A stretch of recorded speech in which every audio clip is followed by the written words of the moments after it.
জুয়েল বার ওই যে রেস্টুরেন্ট একটা খুলছে না নতুন, ওইটাতে কাস্টমার বাড়বে।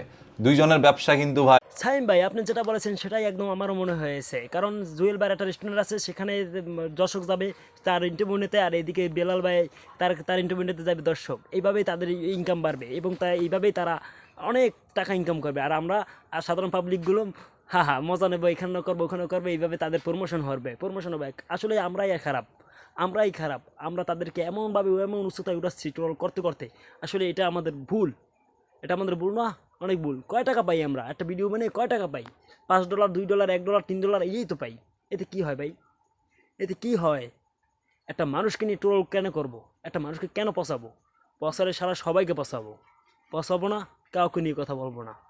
যদি আমরা চাই, শাইম ভাই আমি কিন্তু আপনাকে সবসময় অনুসরণ করি, আপনাকে আমি ভালোবাসি, আপনি সুন্দর সুন্দর ভিডিও বানাবেন, আমি আপনাকে সাপোর্ট করব, আপনি আমাকে সাপোর্ট করবেন।